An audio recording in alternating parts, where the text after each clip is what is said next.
오늘 본문 말씀은 창세기 37장 12절부터 36절까지 말씀입니다. 제가 봉독합니다. 그의 형들이 세겜에 가서 아버지의 양떼를 칠 때에 이스라엘이 요셉에게 이르되 내 형들이 세겜에서 양을 치지 아니하느냐 너를 그들에게로 보내리라. 요셉이 아버지에게 대답하되 내가 그리하겠나이다. 이스라엘이 그에게 이르되 가서 내 형들과 양떼가 다 잘 있는지를 보고 돌아와 내게 말하라 하고 그를 헤브론 골짜기에서 보내니 그가 세겜으로 가니라. 어떤 사람이 그를 만난즉 그가 들에서 방황하는지라. 그 사람이 그에게 물어 이르되 내가 무엇을 찾느냐. 그가 이르되 내가 내 형들을 찾으오니 청하건대 그들이 양치는 곳을 내게 가르쳐 주소서. 그 사람이 이르되 그들이 여기서 떠났느니라.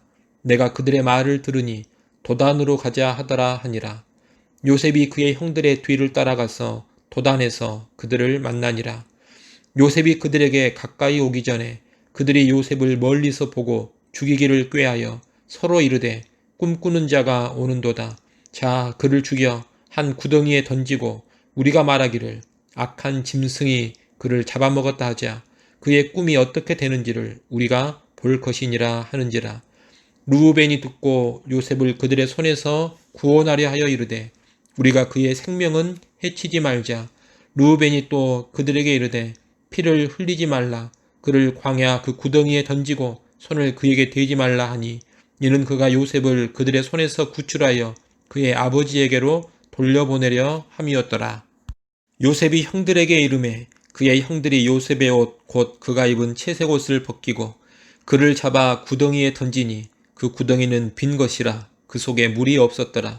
그들이 앉아 음식을 먹다가 눈을 들어본즉 한 무리의 이스마엘 사람들이 길르앗에서 오는데 그 낙타들의 향품과 유향과 모략을 싣고 애굽으로 내려가는지라.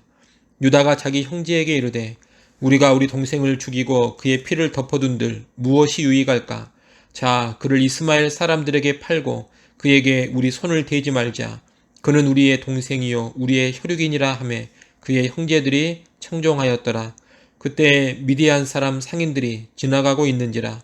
형들이 요셉을 구덩이에서 끌어올리고 은 20에 그를 이스마엘 사람들에게 팔매 그 상인들이 요셉을 데리고 애굽으로 갔더라.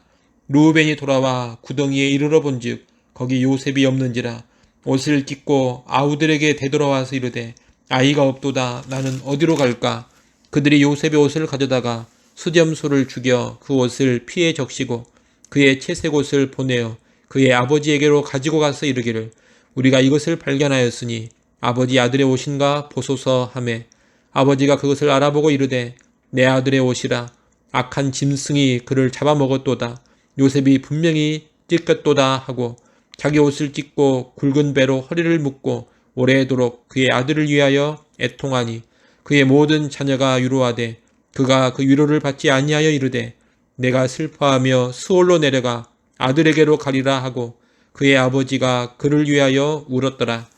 그 미디안 사람들은 그를 애굽에서 바로의 신하 친위대장 보디발에게 팔았더라. 아멘.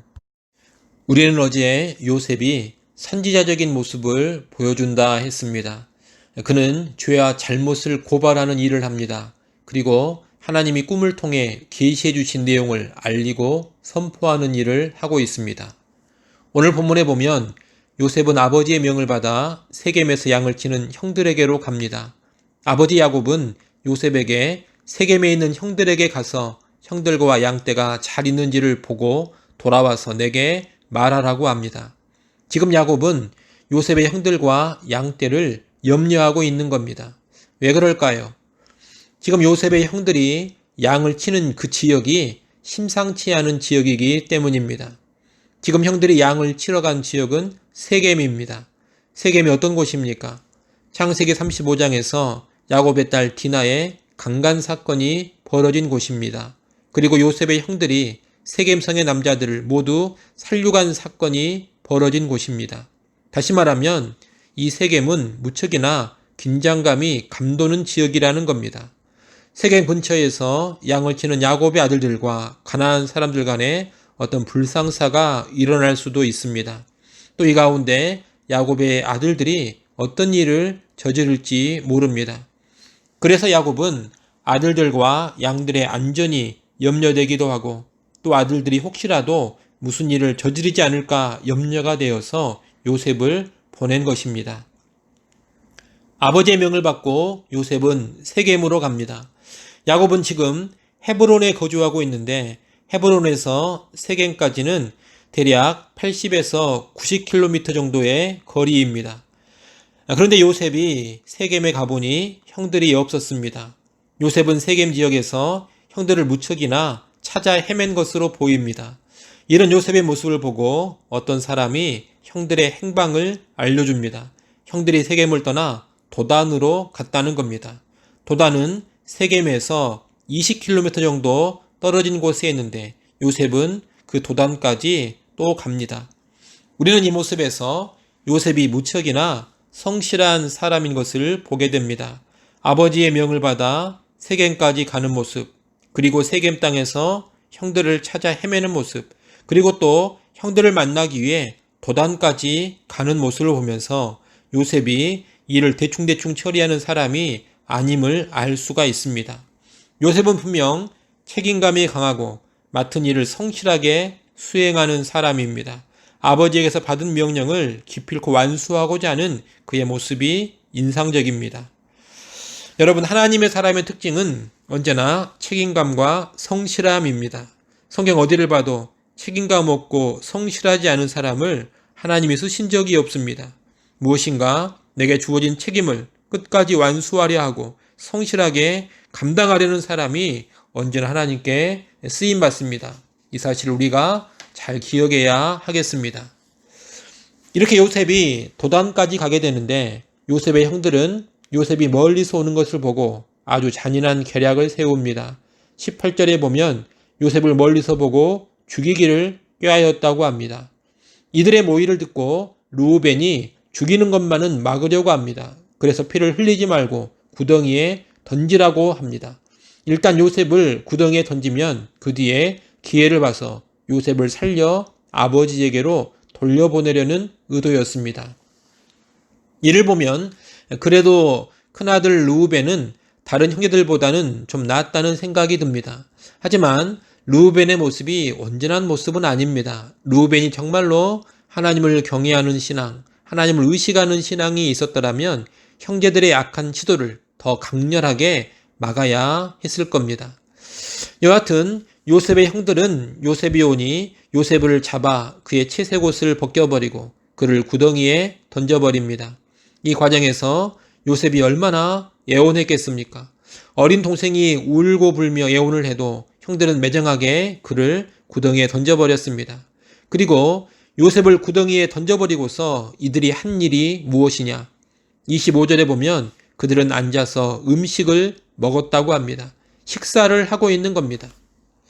여러분, 참 잔인하지 않습니까? 어린 동생은 지금 구덩이에 떨어져서 살려달라고 하소연을 하고 있는데 형이라는 자들이 그 소리를 들으면서 음식을 즐기고 있습니다.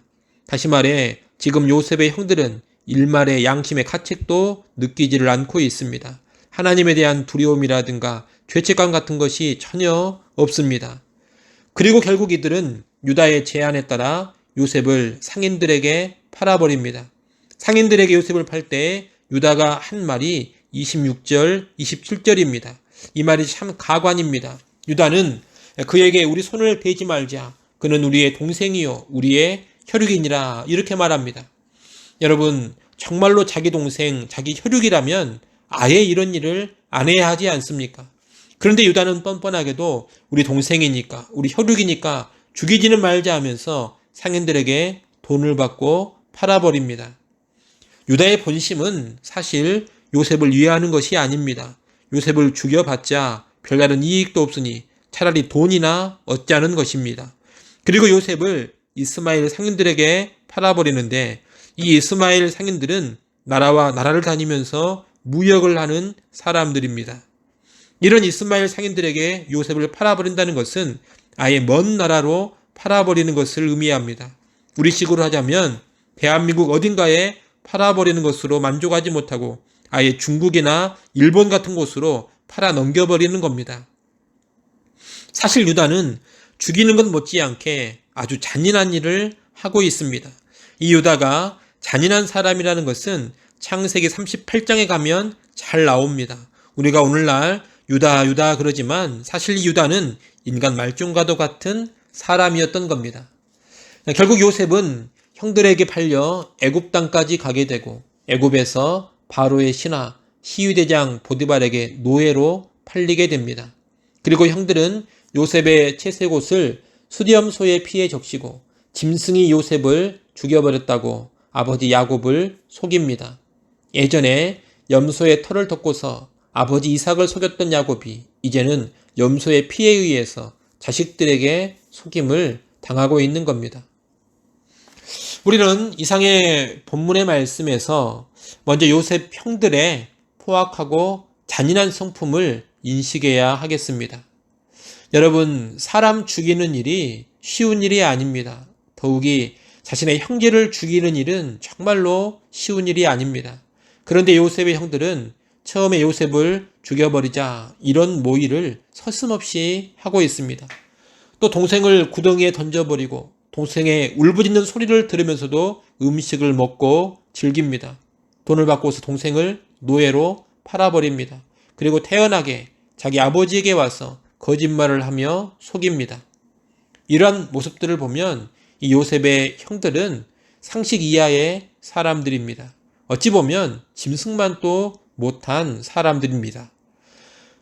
하지만 여러분, 이제 쭉 뒤로 가보면 이들이 이스라엘 12지파의 조상이 됩니다. 상식적으로 이런 사람들이 하나님의 백성인 이스라엘의 토대가 된다는 것이 믿기지가 않습니다. 그래도 이스라엘의 토대가 되는 사람들이라면 뭔가 좀 다르고 인격도 훌륭하고 나름 거룩하고 그래야 하지 않을까 이런 생각이 듭니다. 그런 하나님께서는 자신의 거룩한 백성을 형성함에 있어 이렇게 미움과 질시가 가득하고 분노와 포악으로 살아가는 자들, 그리고 자기 형제까지 거침없이 죽여버릴 수 있는 자들, 아버지를 기꺼이 속이는 자들을 12지파의 조상으로 삼으십니다. 간단히 말해 죄인 괴수 같은 자들을 이스라엘 12지파의 조상으로 삼으신 겁니다. 이것이 뭘 가르쳐 줍니까? 하나님의 일하심을 가르쳐 줍니다. 우리 하나님은 옳고 의롭고 흠없는 자들만을 불러다가 일하시는 분이 아닙니다. 하나님은 추하고 악하고 인간 말종과도 같은 사람들을 불러 변화시켜서 사용하십니다. 한마디로 전적인 은혜로 사람들을 부르시고 세우셔서 사용하시는 분이 하나님이라는 겁니다.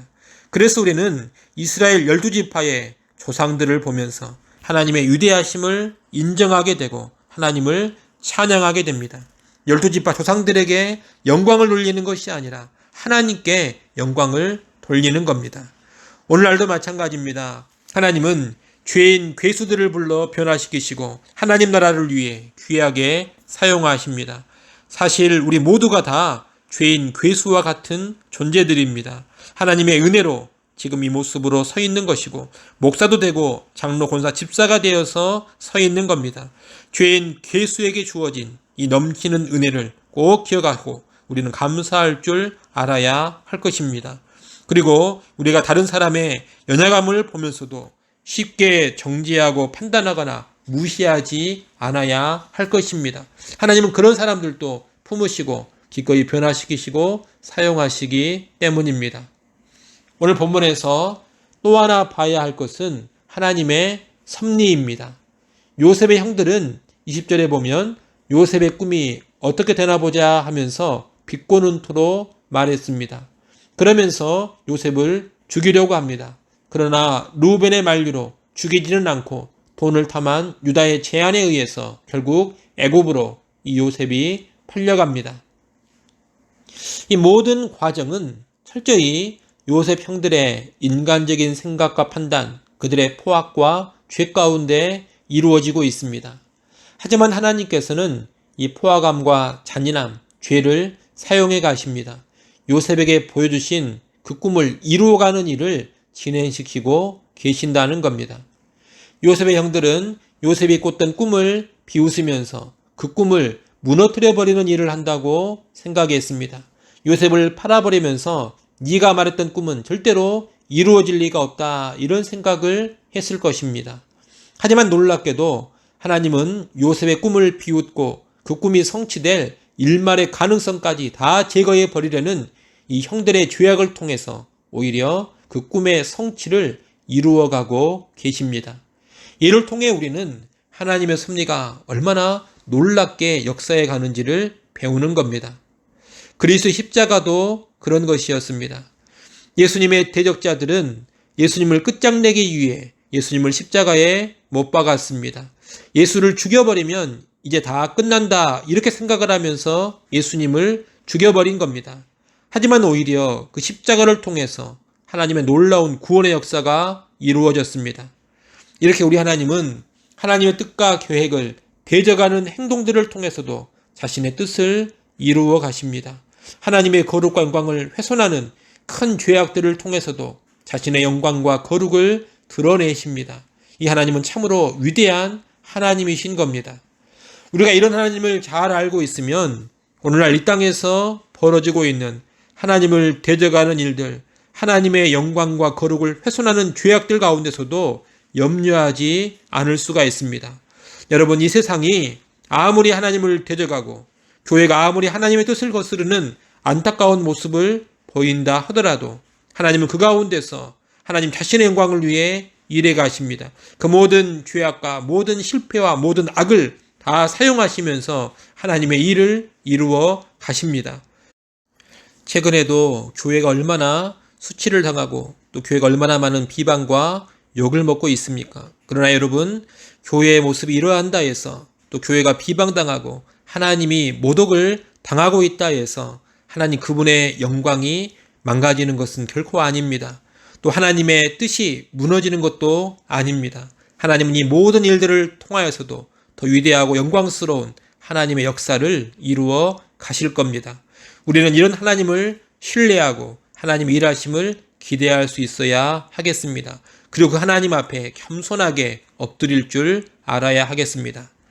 아무쪼록 오늘 본문을 통해서 죄인 괴수에게 넘치는 은혜를 주시는 하나님, 그리고 사람의 죄악과 실패 가운데서도 자신의 뜻을 놀랍게 이루어 가시는 하나님을 주목하시기 바랍니다. 그리고 그 하나님께 늘 영광과 찬양을 올려드리는 우리 모두가 될 수 있기를 간절히 소원합니다.